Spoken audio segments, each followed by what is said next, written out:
قال الملأ الذين استكبروا من قومه لنخرجنك يا شعيب والذين آمنوا معك من قريتنا أو لتعودن في ملتنا قال أولو كنا كارهين قد افترينا على الله كذبا إن عدنا في ملتكم بعد إذ نجانا الله منها وما يكون لنا أن نعود فيها إلا أن يشاء الله ربنا وسع ربنا كل شيء علما على الله توكلنا ربنا افتح بيننا وبين قومنا بالحق وأنت خير الفاتحين وقال الذين كفروا من قومه لئن اتبعتم شعيبا إنكم إذا لخاسرون فأخذتهم الرجفة فأصبحوا في دارهم جاثمين الذين كذبوا شعيبا كأن لم يغنوا فيها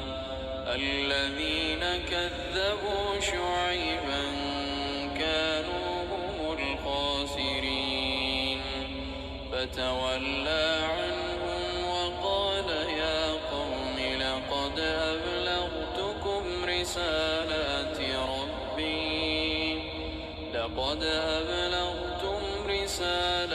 ربي ونصحت لكم فكيف آسى على قوم كافرين وما أرسلنا في قرية من نبي إلا أخذنا أهلها بالبأساء والضراء لعلهم يضرعون ثم بدلنا مكان السيئة الحسنة حتى عفوا وقالوا قد مس آباءنا الضراء والسراء فأخذناهم بغتة وهم لا يشعرون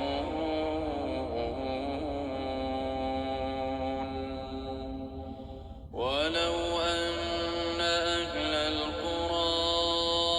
آمنوا واتقوا لفتحنا عليهم بركات من السماء والأرض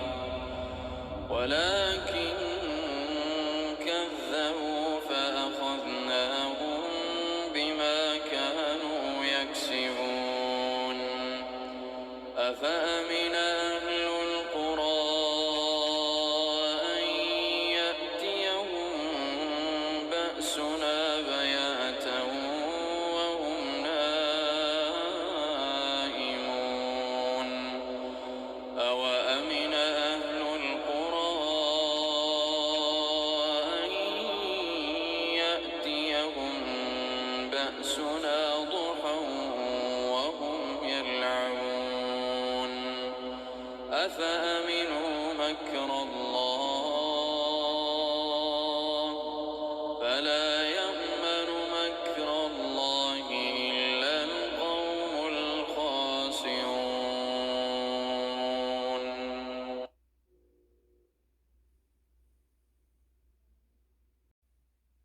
أولم يهد للذين يرثون الأرض من بعد أهلها أن لو نشاء أصبناهم بذنوبهم ونطبع على قلوبهم فهم لا يسمعون تلك القرى نقص عليك من أنبائها ولقد جاءتهم رسلهم بالبينات فما كانوا ليؤمنوا بما كذبوا من قبل كذلك يطبع الله على قلوب الكافرين وما وجدنا لأكثرهم من عهد وإن وجدنا أكثرهم لفاسقين ثم بعثنا من بعدهم موسى بآياتنا إلى فرعون وملئه فظلموا بها فانظر كيف كان عاقبة المفسدين وقال موسى يا فرعون إني رسول من رب العالمين حقيق على ألا أقول على الله إلا الحق قد جئتكم ببينة من ربكم فأرسل معي بني إسرائيل قال إن كنت جئت بآية فأت بها إن كنت من الصادقين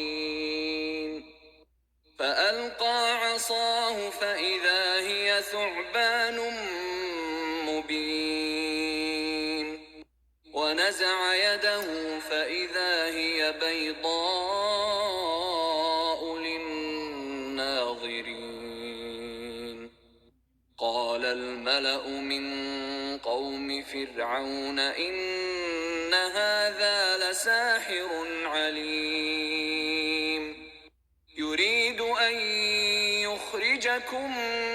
من أرضكم فماذا تأمرون قالوا أرجه وأخاه وأرسل في المدائن حاشرين يأتوك بكل ساحر عليم وجاء السحرة فرعون قالوا إن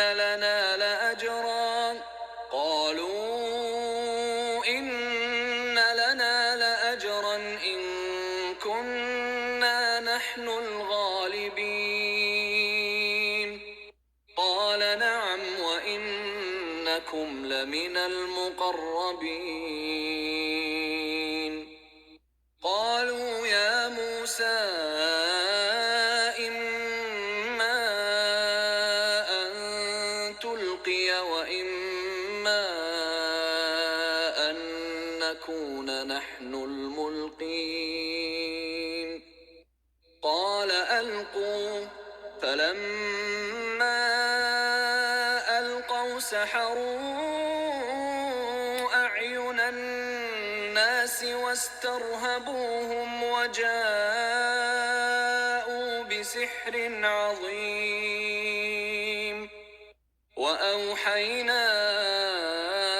إلى موسى أن ألق عصاك فإذا هي تلقف ما يأفكون فوقع الحق وبطل ما كانوا يعملون فغلبوا هنالك وانقلبوا صاغرين فألقي السحرة ساجدين قالوا آمنا برب العالمين رب موسى وهارون قال فرعون آمنتم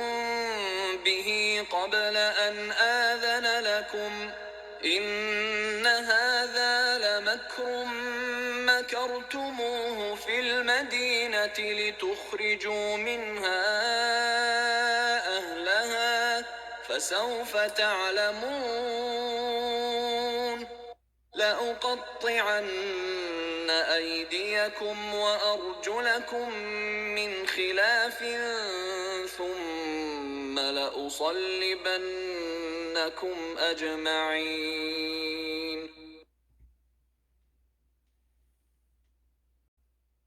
لأقطعن أيديكم وأرجلكم من خلاف ثم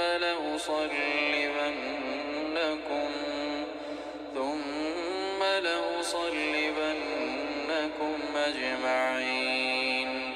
قالوا إنا إلى ربنا لمنقلبون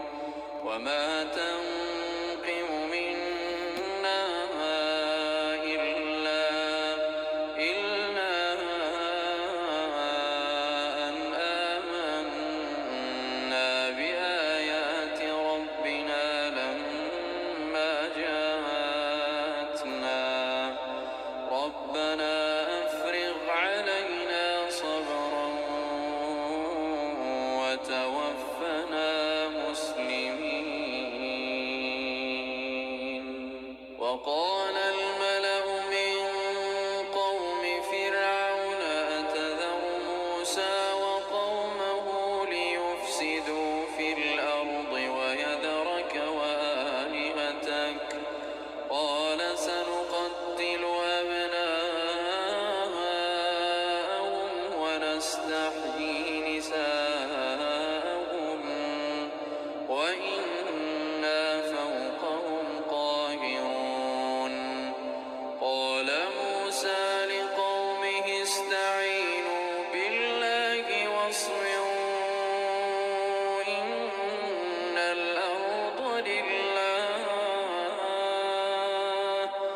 إن الأرض لله يورثها من يشاء من عباده والعاقبة للمتقين قالوا أوذينا من قبل أن تأتينا ومن بعد ما جئتنا قال عسى ربكم أن يهلك عدوكم ويستخلفكم في الأرض فينظر كيف تعملون ولقد أخذنا آل فرعون بالسنين ونقص من الثمرات لعلهم يذكرون فإذا جاءتهم الحسنة قالوا لنا هذه وإن تصبهم سيئة يطيروا بموسى ومن معه ألا إنما طائرهم عند الله ولكن أكثرهم لا يعلمون وقالوا مهما تأتنا به من آية لتسحرنا بها فما نحن لك بمؤمنين فأرسلنا عليهم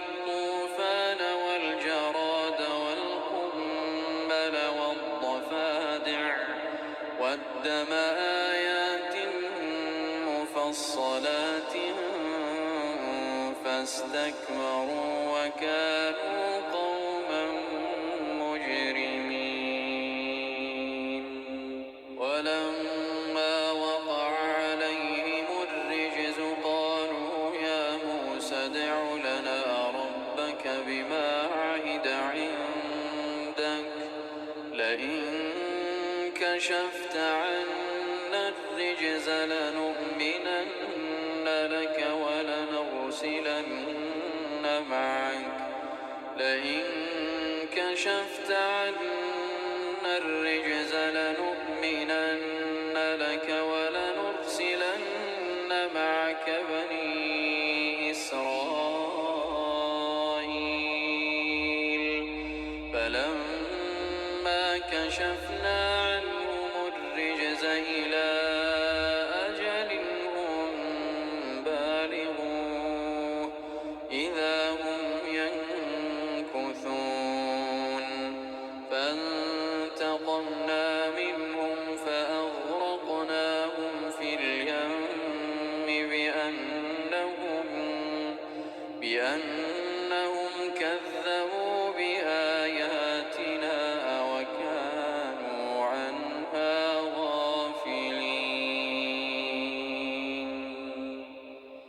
وأورثنا القوم الذين كانوا يستضعفون مشارق الأرض ومغاربها التي باركنا فيها وتمت كلمة ربك الحسنى على بني إسرائيل بما صبروا ودمرنا ما كان يصنع فرعون وقومه وما كانوا يعرشون وجاوزنا ببني إسرائيل البحر فأتوا على قوم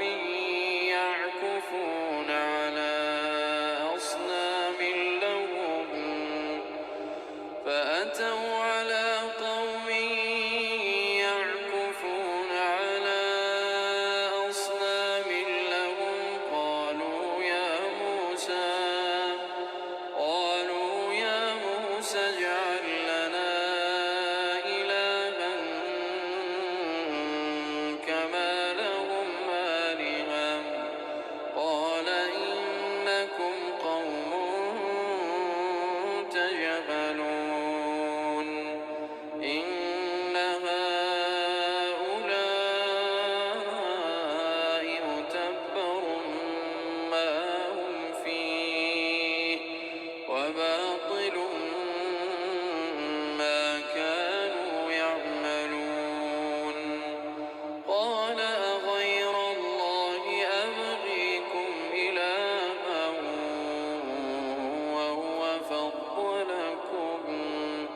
وهو فضلكم على العالمين وإذ أنجيناكم من آل فرعون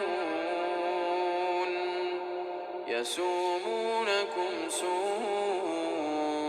العذاب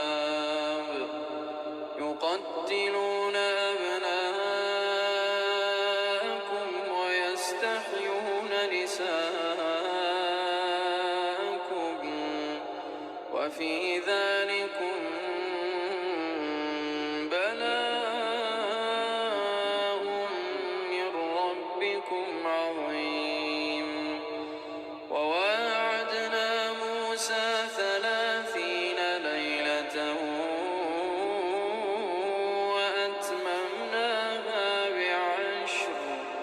وأتممناها بعشر فتم ميقات ربه 40 ليلة وقال موسى لأخيه هارون اخلفني في قومي وأصلح ولا تتبع سبيل المفسدين. ولما جاء موسى لميقاتنا وكلمه ربه قال رب أرني أنظر إليك قال لن تراني ولكن انظر إلى الجبل فإن استقر مكانه فسوف تراني. فلما تجلى ربه للجبل جعله دكا وخر موسى صعقا. فلما أفاق قال سبحانك تبت إليك وأنا أول المؤمنين. قال يا موسى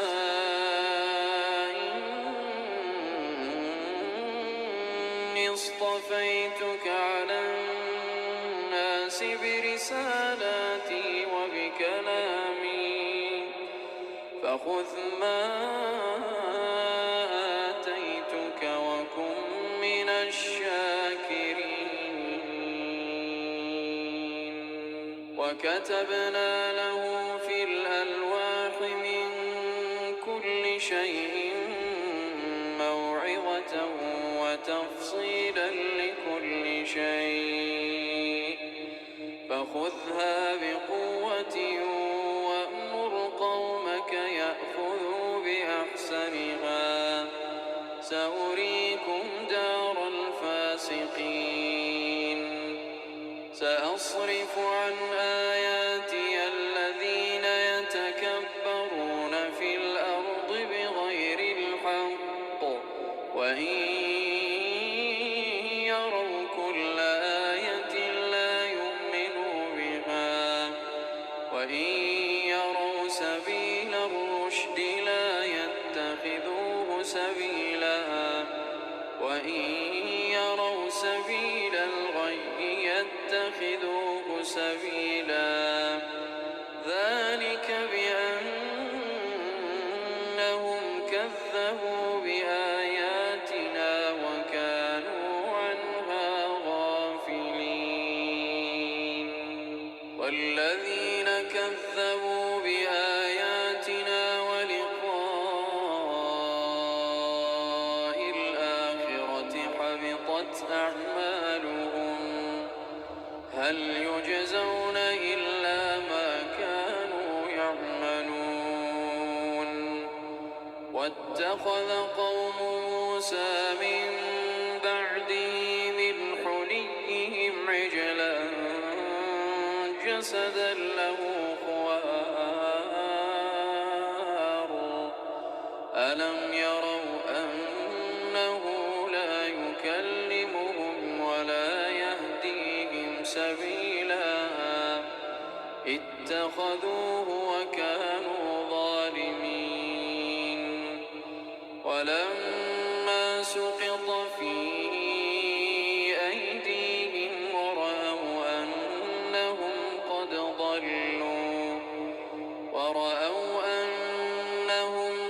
ضلوا قالوا لئن لم يرحمنا ربنا ويغفر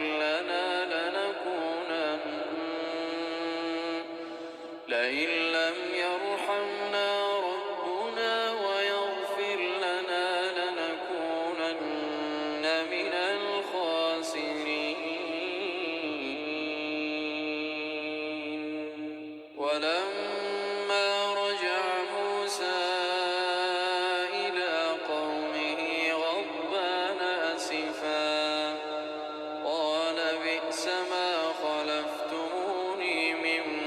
بعدي أعجلتم أمر ربكم. وألقى الألواح وأخذ برأس أخيه يجره إليه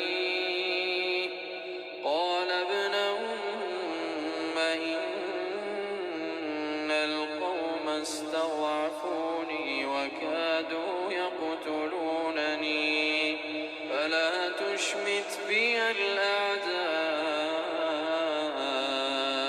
ولا تجعلني مع القوم الظالمين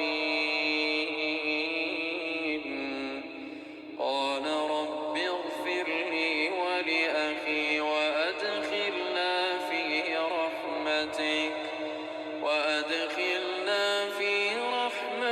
وأنت أرحم الراحمين إن الذين اتخذوا العجل سينالهم غضب من ربهم وذلة في الحياة الدنيا وكذلك نجزي المفترين والذين عملوا السيئات ثم تابوا من بعدها وآمنوا إن ربك من بعدها لغفور رحيم ولما سكت عن موسى الغضب أخذ الألواح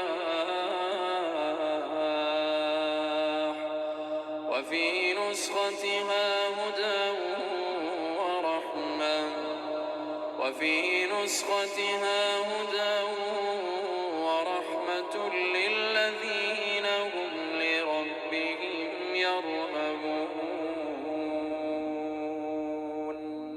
واختار موسى قومه 70 رجلا لميقاتنا فلما أخذتهم الرجفة قال رب لو شئت أهلكتهم من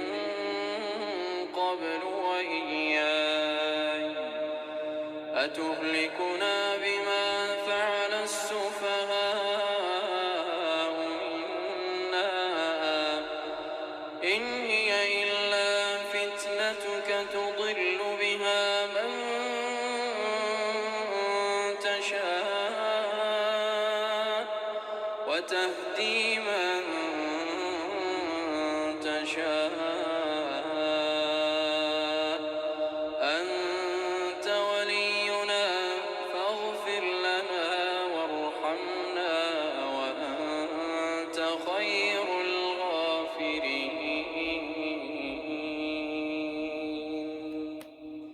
واكتب لنا في هذه الدنيا حسنة وفي الآخرة إنا هدنا إليك قال عذابي أصيب به من أشاء ورحمتي وسعت كل شيء فسأكتبها للذين يتقون ويؤتون الزكاة والذين هم بآياتنا يؤمنون الذين يتبعون الرسول النبي الأمي الذي يجدونه مكتوبا عندهم في التوراة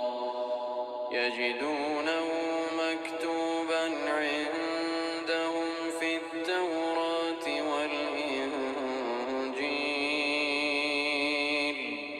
يأمرهم بالمعروف وينهاهم عن المنكر ويحل لهم الطيبات ويحرم عليهم الخبائث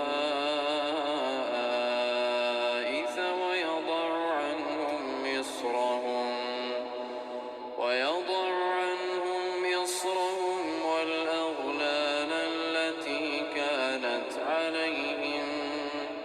فالذين آمنوا به وعزروه ونصروه واتبعوا النور الذي أنزل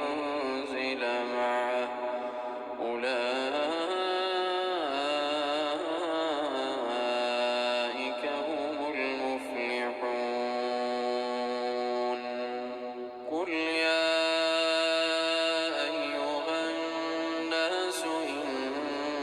إني رسول الله إليكم جميعا الذي له ملك السماوات والأرض لا إله إلا هو يحيي ويميت فآمنوا بالله ورسوله النبي الأمي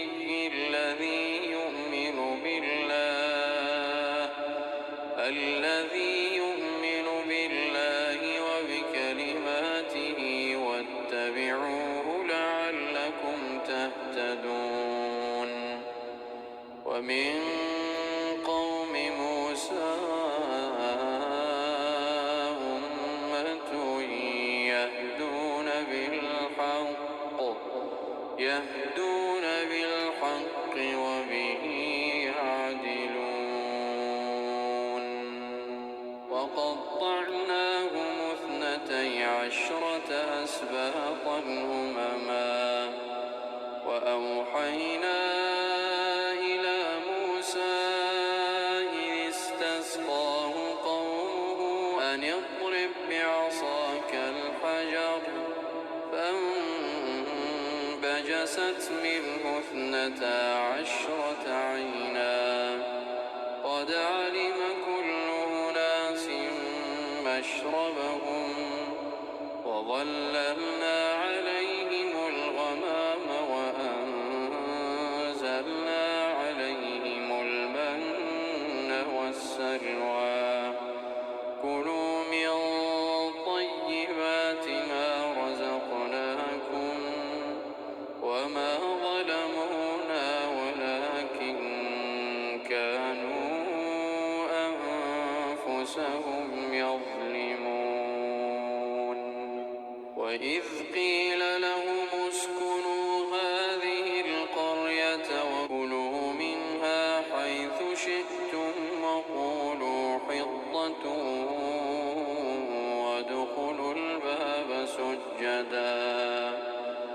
وادخلوا الباب سجدا نغفر لكم خطيئاتكم سنزيد المحسنين فبدل الذين ظلموا منهم قولا غير الذي قيل لهم فأرسلنا عليهم رجزا من السماء بما كانوا يظلمون واسألهم عن القرية التي كانت حاضرة البحر يعدون في السبت إذ تأتيهم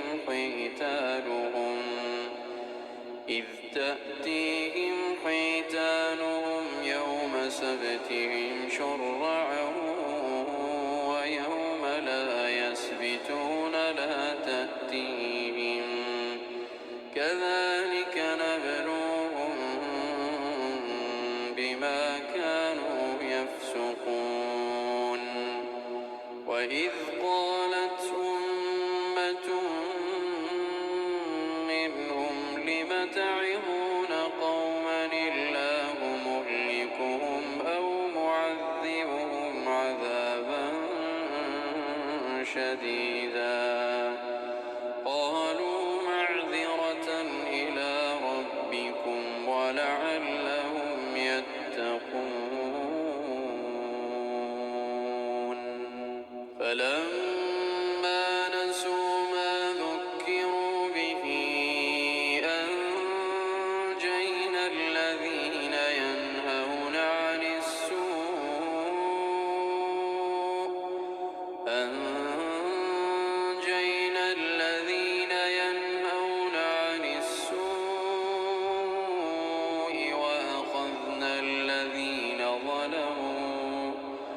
وأخذنا الذين ظلموا بعذاب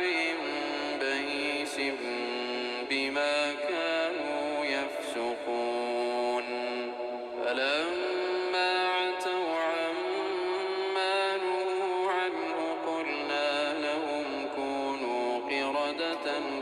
الخاسرين. وإذ تأذن ربك ليبعثن عليهم إلى يوم القيامة من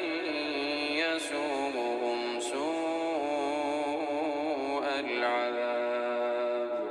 إن ربك لسريع العقاب وإنه لغفور رحيم. وقطعناهم في الأرض أمما منهم الصالحون ومنهم دون ذلك وبلوناهم بالحسنات والسيئات لعلهم يرجعون. فخلف من بعدهم خلف ورثوا الكتاب يأخذون عرض هذا الأدنى ويقولون سيغفر لنا وإن يأتهم عرض مثله يأخذوه ألم يؤخذ عليهم ميثاق الكتاب ألا يقولوا على الله إلا الحق ودرسوا ما فيه والدار الآخرة خير للذين يتقون أفلا تعقلون. والذين يمسكون بالكتاب وأقاموا الصلاة إنا لا نضيع أجر المصلحين.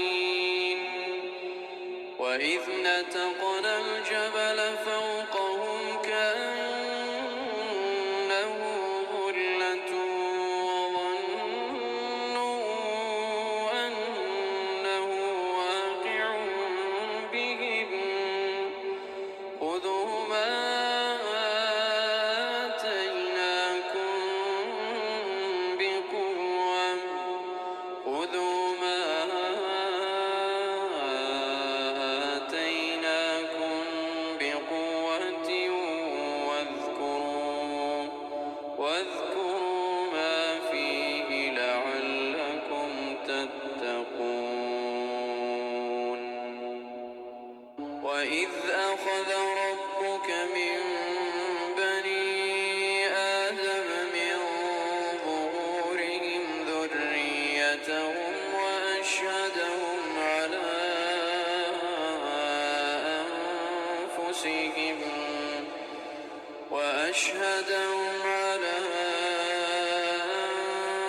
أنفسهم ألست بربكم قالوا بلى شهدنا أن تقولوا يوم القيامة إنا كنا عن هذا غافلين أو تقولوا إنما أشرك آباؤنا من قبل وكنا ذرية من بعدهم أفتهلكنا بما فعل المبطلون وكذلك نفصل الآيات ولعلهم يرجعون. واتل عليهم نبأ الذي آتيناه آياتنا فانسلخ منها فأتبعه الشيطان فكان من الغاوين. ولو شئنا لرفعناه بها ولكنه أخلد إلى الأرض واتبع هواه فمثله كمثل الكلب إن تحمل عليه يلهث أو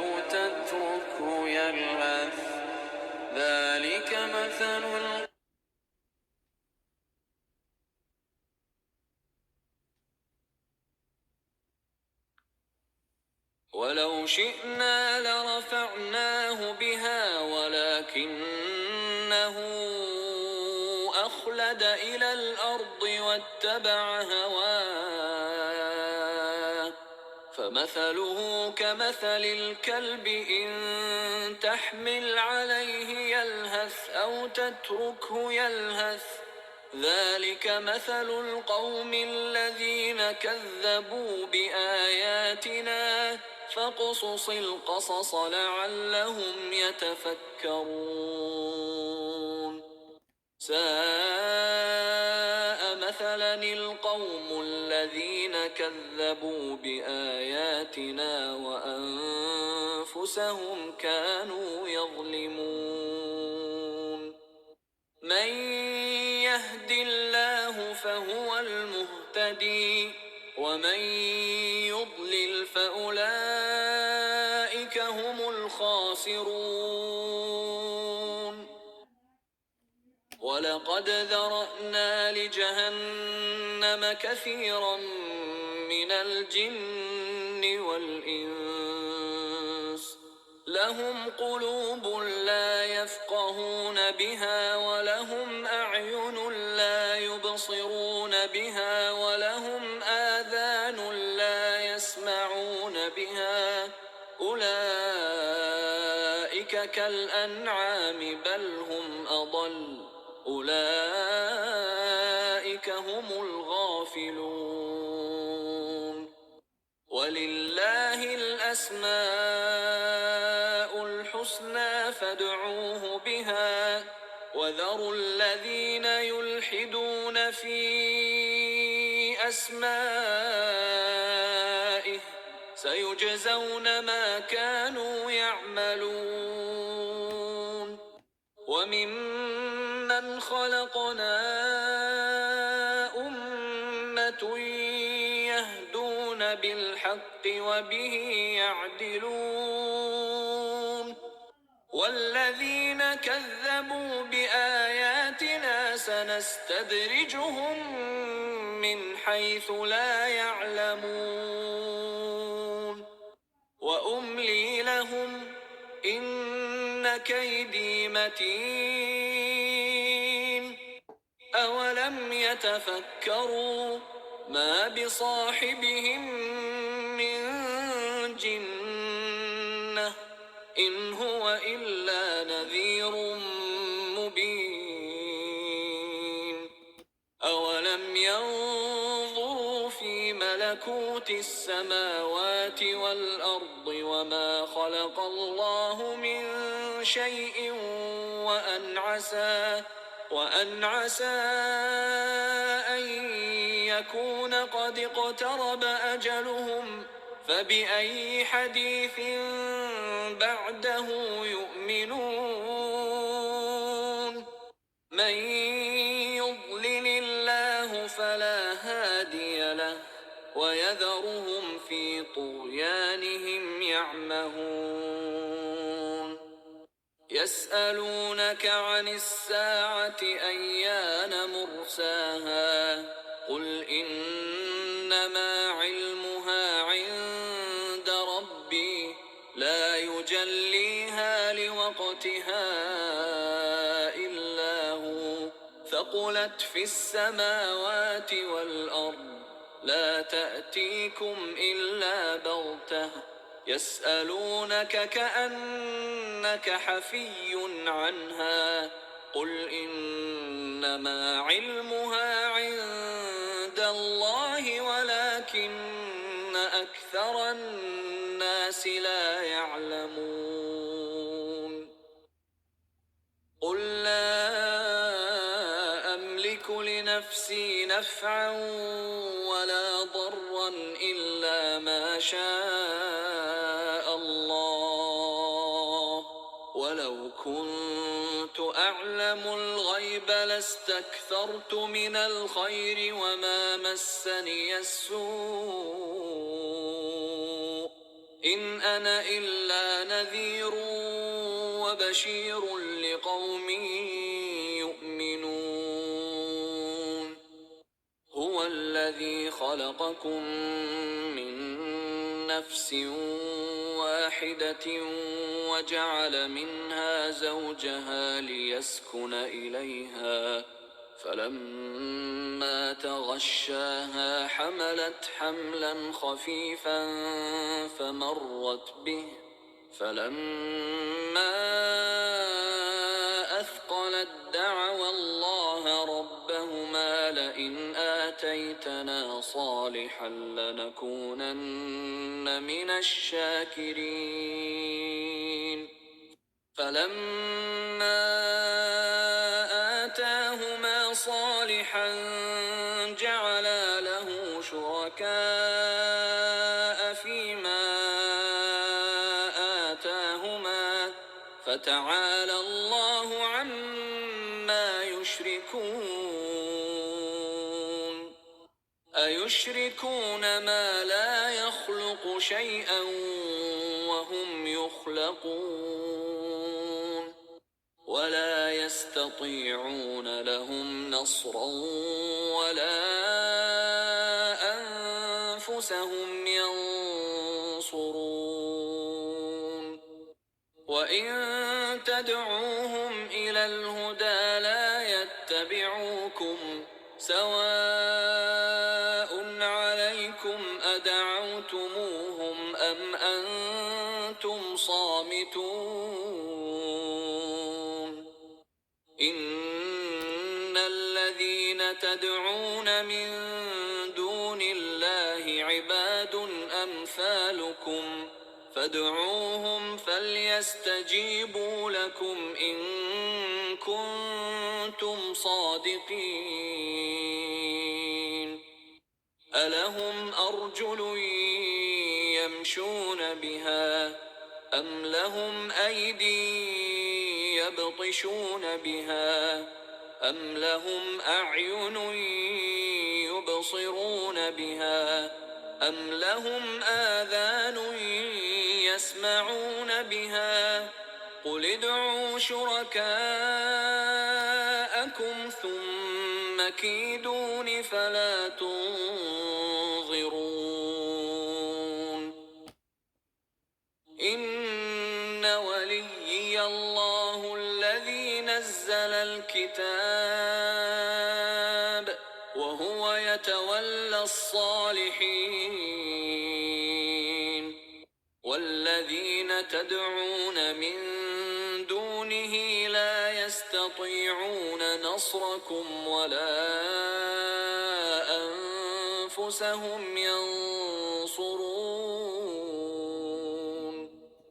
وإن تدعوهم إلى الهدى لا يسمعوا وتراهم ينظرون إليك وهم لا يبصرون خذ العفو وأمر بالعرف وأعرض عن الجاهلين وإما ينزغنك من الشيطان نزغ فاستعذ بالله إنه سميع عليم إن الذين اتقوا إذا مسهم طائف من الشيطان تذكروا فإذا هم مبصرون وإخوانهم يمدونهم في الغي ثم لا يقصرون وإذا لم تأتهم بآية قالوا لولا اجتبيتها قل إنما أتبع ما يوحى إلي من ربي هذا بصائر من ربكم وهدى ورحمة لقوم يؤمنون وإذا قرئ القرآن فاستمعوا له وأنصتوا لعلكم ترحمون واذكر ربك في نفسك تضرعا وخيفة ودون الجهر من القول بالغدو والآصال ولا تكن من الغافلين إن الذين عند ربك لا يستكبرون عن عبادته ويسبحونه وله يسجدون يسألونك عن الأنفال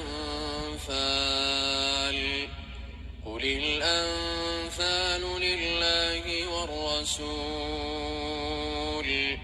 فاتقوا الله وأصلحوا ذات بينكم وأطيعوا الله ورسوله إن كنتم مؤمنين إنما المؤمنون الذين إذا ذكر الله وجلت قلوبهم وإذا تليت عليهم آياته زادتهم إيمانا وعلى ربهم يتوكلون الذين يقيمون الصلاة ومما رزقناهم ينفقون أولئك هم المؤمنون حقا لهم درجات عند ربهم ومغفرة ورزق كريم كما أخرجك ربك من بيتك بالحق وإن فريقا من المؤمنين لكارهون يجادلونك في الحق بعدما تبين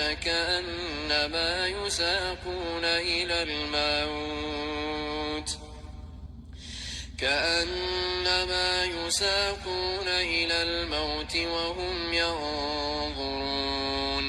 وإذ يعدكم الله إحدى الطائفتين أنها لكم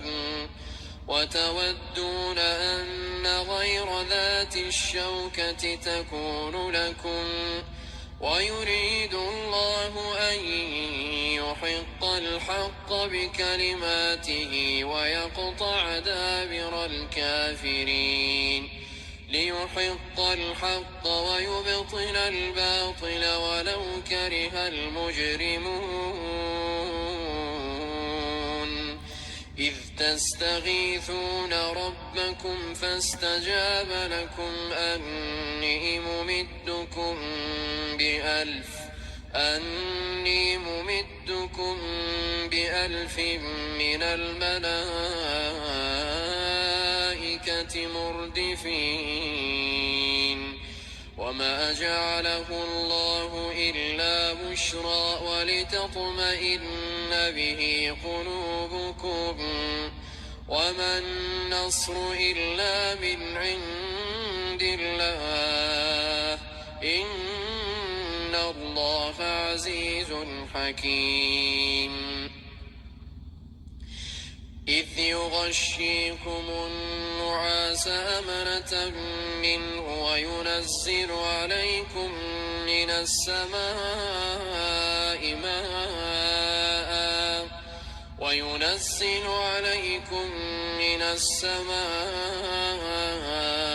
ماء ليطهركم به ويذهب عنكم رجز الشيطان وليربط على قلوبكم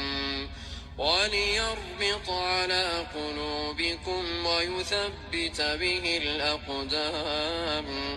إذ يوحي ربك إلى الملائكة أني معكم فثبتوا الذين آمنوا سألقي في قلوب الذين كفروا الرعب فاضربوا فوق الأعناق واضربوا منهم كل بنان ذلك بأنهم شاقوا الله ورسوله ومن يشاقق الله ورسوله فإن الله شديد العقاب ذلكم فذوقوه وأن للكافرين عذاب النار يا أيها الذين آمنوا إذا لقيتم الذين كفروا زحفا فلا تولوهم الأدبار ومن يولهم يومئذ دبره إلا متحرفا لقتال أو متحيزا إلى فئة فقد باء بغضب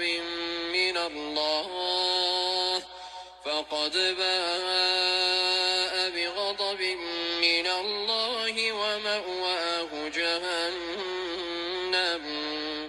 وبئس المصير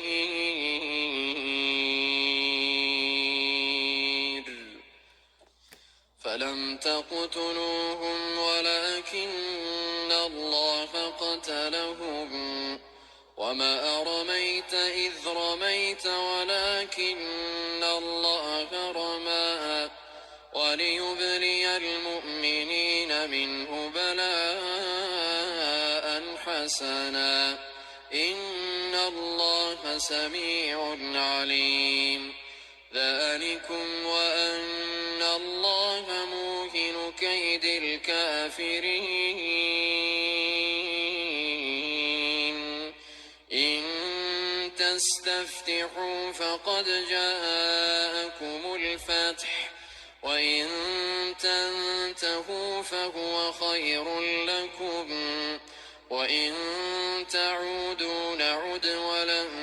تغني عنكم فئتكم شيئا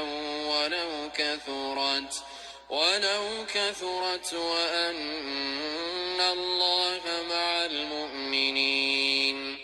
يا أيها الذين آمنوا أطيعوا الله ورسوله ولا تولوا عنه وأنتم تسمعون ولا تكونوا كالذين قالوا سمعنا وهم لا يسمعون إن شر الدواب عند الله الصم البكم الذين لا يعقلون ولو علم الله فيهم خيرا ولو أسمعهم لتولوا وهم معرضون يا أيها الذين آمنوا استجيبوا لله وللرسول إذا دعاكم لما يحييكم واعلموا أن الله يحول بين المرء وقلبه وأنه إليه تحشرون واتقوا فتنة لا تصيبن الذين ظلموا منكم خاصة واعلموا أن الله شديد العقاب واذكروا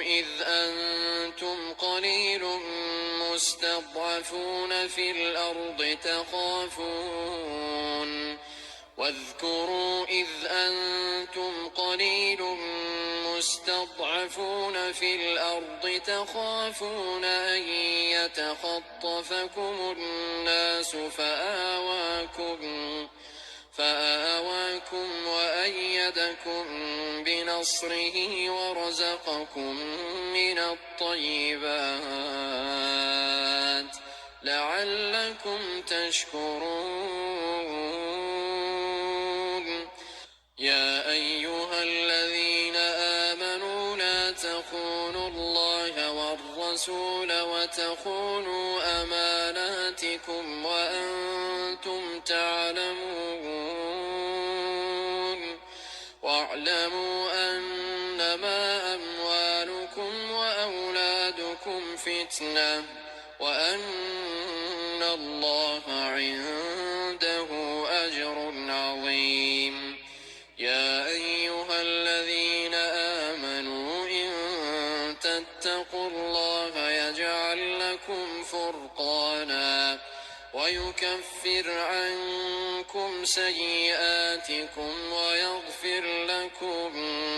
والله ذو الفضل العظيم. وإذ يمكر بك الذين كفروا ليثبتوك أو يقتلوك أو يخرجوك ويمكرون ويمكر الله والله خير الماكرين. وإذا تتلى عليهم آياتنا قالوا قد سمعنا لو نشاء لقلنا مثل هذا إن هذا إلا أساطير الأولين. وإذ قالوا اللهم إن كان هذا هو الحق من عندك فأمطر علينا حجارة من السماء أو ائتنا بعذاب أليم. وما كان الله ليعذبهم وأنت فيهم وما كان الله معذبهم وهم يستغفرون.